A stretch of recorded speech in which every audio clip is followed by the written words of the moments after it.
Hi, my name is Guadalupe Aguirre, and I'm the Gender Coordinator of CAF, Latin American and the Caribbean Bank of Development, and I'm going to talk in Spanish. I'm from Argentina, and I live in Buenos Aires.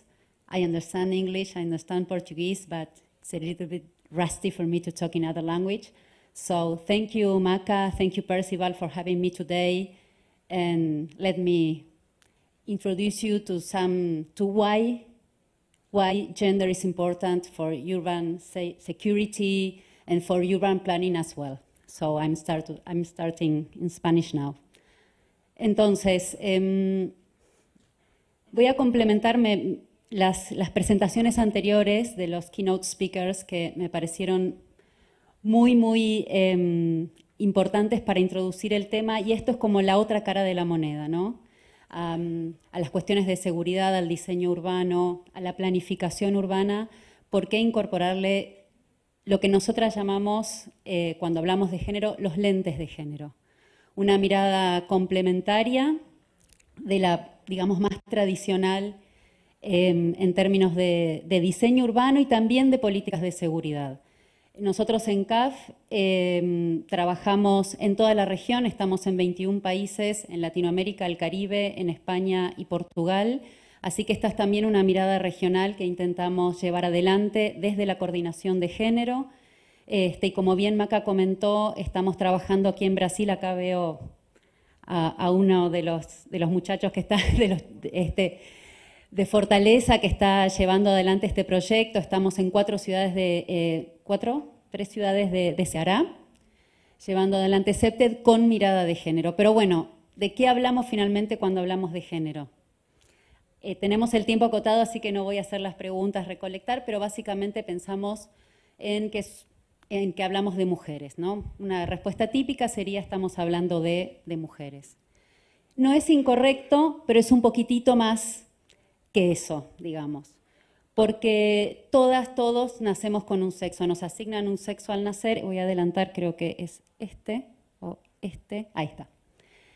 Cuando nosotros nacemos nos asignan somos varones o somos mujeres, esto en términos binarios, después hay otras variedades, pero en términos generales, o nacemos hombres o nacemos mujeres. Y el nacer con un sexo u otro es como, para hacer una metáfora, una alegoría, como un perchero. Si nacemos mujeres nos asignan roles, comportamientos, habilidades que se esperan de nosotras, y si una persona nace varón, lo mismo. Se le asignan, se le van colgando roles, comportamientos, habilidades que no solamente son esperados, sino que son permitidos y valorados. Y esa diferencia de roles que empiezan con qué sexo nacemos, se transforma en jerarquía. Y ese es el punto nodal de la cuestión de género. No es solamente que somos hombres y mujeres y que efectivamente somos distintos, sino que se nos asignan socialmente mediante todos los ámbitos de socialización, empezando por la familia, pero siguiendo por la escuela, las amistades, todos los distintos ámbitos donde nos movemos, y eso se premia y se castiga. Si seguimos esos roles y comportamientos, la vestimenta también, que se espera de nosotros, somos premiados, y si nos salimos de la norma, tanto mujeres como varones, somos castigados. Y hay distintas formas de castigo, no necesariamente física, ¿no? Sino distintos tipos de discriminaciones al no seguir esa regla. Entonces, el género es un concepto relacional. ¿Cómo nos situamos socialmente y en la relación entre mujeres y varones en torno a esos comportamientos apropiados, esperables, permitidos y valorados? Esto es mucho más largo, esto es muy breve, pero básicamente y tradicionalmente a lo largo de culturas, a lo largo de décadas, a lo largo de regiones, a los varones se les ha asignado el espacio público, la toma de decisiones, y a las mujeres el espacio privado, el espacio doméstico, a los hombres las tareas productivas y a las mujeres las tareas reproductivas. Y por supuesto que se han naturalizado esos roles. Si bien son una construcción social y cultural, se toman como naturales. Y por supuesto que forman parte de un contexto sociocultural y se intersectan con otras variables. No es lo mismo ser una mujer blanca, educada, rica, que ser una mujer afrodescendiente, inmigrante, por ejemplo. Lo mismo con los hombres. Entonces, estas categorías se intersectan con otras variables sociales que determinan distintos tipos de participación en la sociedad y también distintos tipos de discriminaciones. Y si bien el género es un concepto relacional, ¿por qué hablamos de género y hablamos de mujeres? Porque las mujeres históricamente seguimos teniendo un rol subordinado por esta división de roles que, bueno, se basa en la división sexual del trabajo, ¿no? Las mujeres en el ámbito privado, dentro de los hogares, tareas reproductivas, y los hombres en el ámbito público tomando decisiones públicas que nos afectan también a las mujeres, pero que muchas veces, como no tenemos voz en esas decisiones públicas, no son tomadas en cuenta. Un poco lo que decía Maca en su presentación. Perdón, me equivoqué. A ver, sí. ¿No estaría funcionando? Ahí está, era más fácil. Entonces, cuando hablamos de igualdad de género, ¿de qué hablamos? No hablamos de que mujeres y hombres tenemos que ser iguales, porque no somos iguales, ese no es el objetivo, sino que tiene que ver con una igualdad de derechos, que tengamos hombres y mujeres los mismos derechos. En este caso particular del encuentro de hoy y de mañana, tiene que ver con el mismo acceso a las políticas de seguridad y a la planificación urbana. Porque si bien es cierto, como decía el keynote speaker al inicio, las ciudades son un mercado de trabajo. Para que haya mercado de trabajo también tiene que haber tareas de cuidado, tareas reproductivas.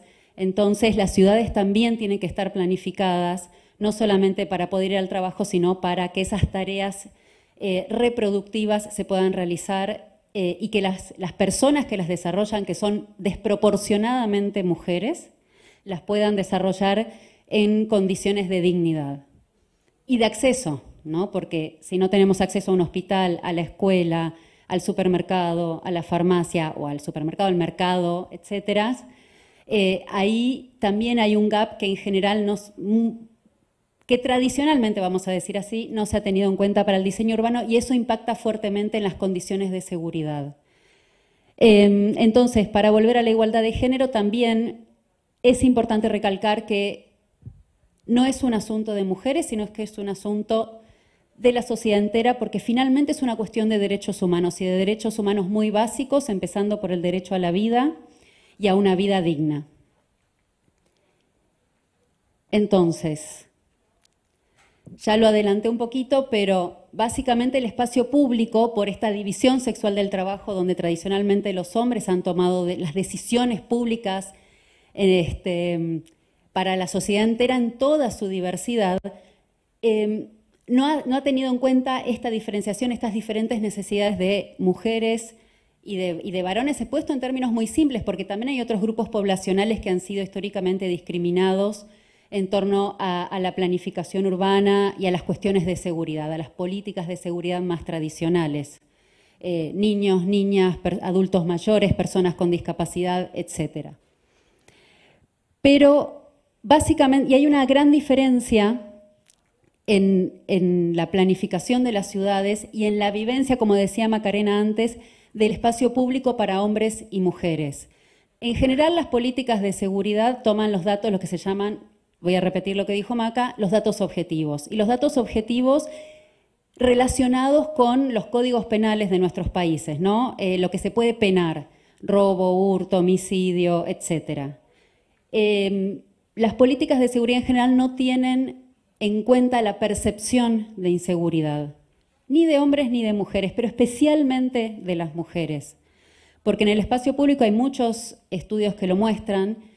El mayor temor de los hombres es al robo, al hurto, a algún hecho violento en ese sentido, pero el de las mujeres es a la agresión sexual.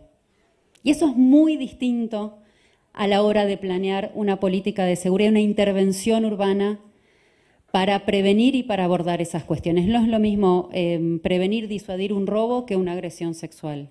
Y en las políticas de seguridad en general, en las intervenciones urbanas, se tiene en cuenta lo primero y no lo segundo.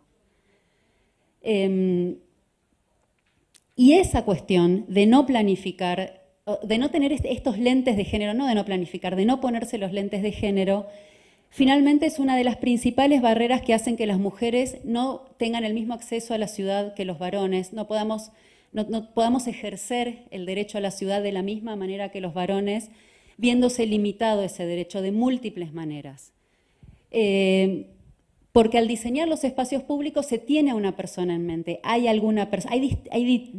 diversos usos y hay un usuario en mente. Y en general, ese usuario tradicionalmente ha sido un hombre heterosexual que va a su trabajo, que no tiene personas a cargo, que usa seguramente muchas veces el auto para ir y venir del trabajo en un trayecto lineal, y no los trayectos que hacemos las mujeres o que hacen las mujeres que tienen personas dependientes a cargo, no solamente niños, sino toda persona dependiente, que es ir de un lugar a otro, a la escuela, a la farmacia, al médico, ir a su trabajo quizás, etcétera, etcétera. Entonces, el espacio público y las soluciones a las cuestiones de inseguridad y de violencia tradicionalmente han sido diseñadas con ese usuario en mente, y eso también lo podemos ver en muchos proyectos de revalorización de espacios públicos, por ejemplo, cuando se hace un espacio deportivo. ¿Qué espacio deportivo se piensa en nuestros países, sobre todo? En una cancha de fútbol. ¿Quién usa la cancha de fútbol? Los niños. ¿Quién tiene oportunidad? Y hay también estudios que muestran quiénes usan los espacios públicos, los varones. Juegan al fútbol, se juntan con sus amigos, etcétera, etcétera. Entonces las mujeres seguimos quedando relegadas al espacio privado a la hora de incluso diseñar espacios públicos que se pretenden de socialización, seguros, etcétera. Me avisan si me estoy... 5 minutos, perfecto. Entonces voy a ir adelantando. Perdón, no me estoy amigando con esto. Entonces, básicamente hay que resignificar los espacios públicos urbanos con un enfoque de género, diferenciar lo que decía antes, podemos ser mujeres, discapacitadas, migrantes, de distintas etnias, etcétera, y de derechos. Tenemos derecho a la ciudad, al uso y disfrute de la ciudad en igualdad de condiciones, todos quienes las habitamos. Y todo eso, toda esa condensación ya fue... Toda esta discusión, digamos, hizo que a principios del año 2000 hubo una reunión de arquitectas feministas en Montreal, en Canadá, en el 2002, donde se determinaron 6 principios de lo que sería una ciudad con lentes de género, espacios públicos con lentes de género, que no son muy distintos a lo que yo, que no soy experta en CEPTED, conozco de CEPTED. Se han determinado estos 6 principios, como decía, estas 6 dimensiones que se tienen que tener en cuenta a la hora de diseñar espacios públicos, teniendo en cuenta la mirada de las mujeres. Señalización, saber a dónde estamos y hacia dónde vamos. Hay una obra en construcción que me señala en el camino para donde puede ir un subte, un túnel, etcétera. Visibilidad, ver y ser vistas. ¿Qué obstáculos hay para la visión a la hora de recorrer la ciudad? Que haya personas, que podamos oír, pero también ser oídas si tenemos que pedir ayuda. Vigilancia formal, policías u otro tipo de vigilancia, pero también vigilancia, a ver, no lo dice acá, también vigilancia informal y acceso a la ayuda. Planificación y mantenimiento de los lugares, super CEPTED.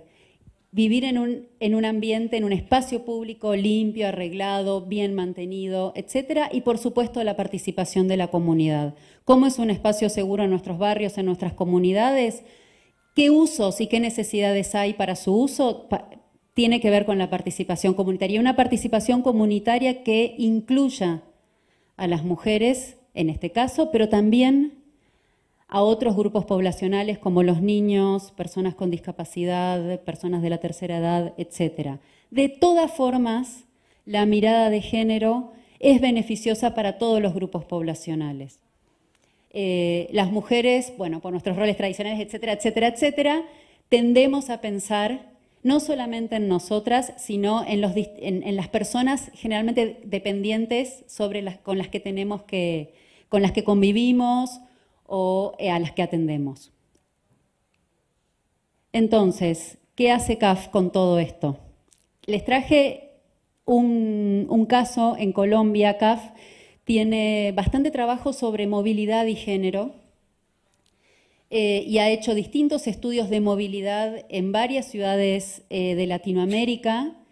Y lo que se hizo en Colombia con la Secretaría de la Mujer de Bogotá fue un estudio sobre la movilidad, sobre movilidad de las mujeres y cómo era el acceso al transporte y qué se podía hacer al respecto. Este estudio no solamente se hizo en Colombia, pero les voy a presentar este caso en particular antes de que me digan no te queda más tiempo.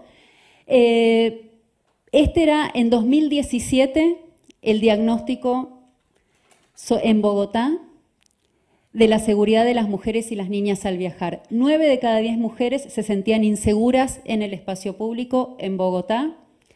El 23% de los casos de presunto delito sexual ocurrían en el espacio público y el 87% de sus víctimas en el espacio público eran mujeres. O sea, es un tema que no solamente las mujeres son víctimas, pero sí desproporcionadamente. Entonces, esta era un poco la foto y esto que no se ve, pero es un diagnóstico de qué tipo de transporte usaban o usan, porque tampoco es tan viejo, mujeres y varones en Bogotá.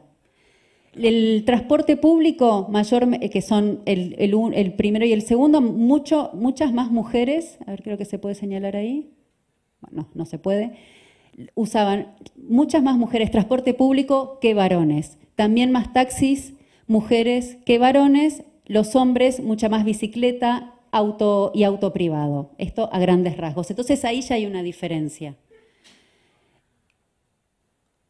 Con ese diagnóstico, perdón, ahí estoy, me van a disculpar, pero no logro. Qué vergüenza. Perdón, ahí lo logré. Con este diagnóstico, o sea, esa cantidad de mujeres que se sentían inseguras en el espacio público y el uso del transporte que hacían mujeres y varones, se definió hacer un diagnóstico mucho más certero del estado de las rutas. Se monitorearon 16 kilómetros de vías, 5.000 kilómetros de ciclovías y se hicieron 14.000 encuestas a mujeres y 3 grupos focales. Mujeres que usaban el transporte público, o sea, las mujeres que usan el Transmilenio y los buses.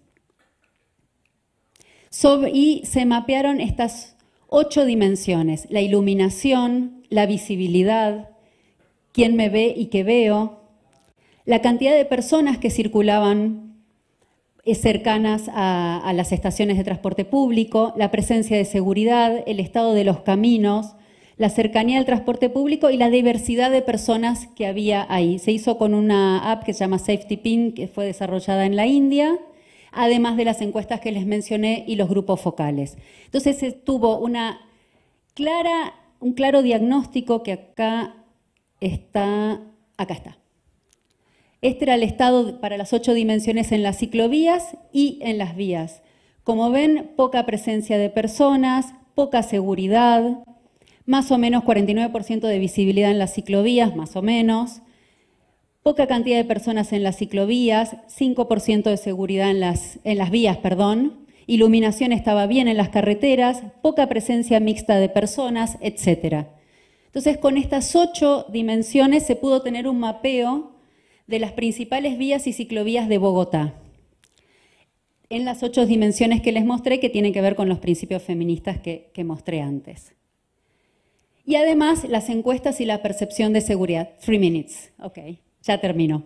3 de 4 mujeres consideraban especialmente que la noche en Bogotá era peligrosa y un 30% de las mujeres consideraba que Bogotá era peligrosa a todas horas del día. ¿Cuál fue la intervención con toda esa información? Por supuesto que con esta intervención no se va a resolver el problema, pero era una intervención demostrativa de lo que se denomina urbanismo táctico, proyectos pilotos para probar distintas cuestiones de intervenciones urbanas para ver cómo funcionan. Muchas veces no son estables, sino que están durante determinado tiempo, pero bueno, se eligió una zona de Bogotá, ahí está, una ciclovía, este era el estado del lugar, y por ahí circulaban muchas mujeres en bicicleta. Entonces se decidió intervenir esta zona que era especial, donde las mujeres tenían una especial percepción de inseguridad. Y lo que se hizo de forma participativa con los vecinos del lugar, con niños y con mujeres fue intervenir la zona para tenerla mejor señalizada y hacerla un poco más alegre, pero también segura. Se iluminó, se pintó, la ciclovía también. Acá pueden ver. Se transformó también esta zona, perdón, de nuevo tengo el mismo problema. Esta zona también se transformó en una plaza de juegos para los niños. Entonces se recuperó el espacio público, brindando a su vez mayor percepción de seguridad hacia la gran cantidad de mujeres que transitaban en bicicleta. Porque muchas veces la diferencia entre seguridad objetiva y seguridad subjetiva existe. No porque yo me sienta insegura en un lugar significa que efectivamente voy a ser víctima de un delito o una violencia en ese lugar, pero esa misma percepción hace que yo no transite por ese lugar, que en vez de usar una bicicleta tome un taxi, tenga que gastar más dinero en un transporte privado, que haga un recorrido más largo para llegar al mismo lugar y evite usar este lugar, etcétera, etcétera, etcétera.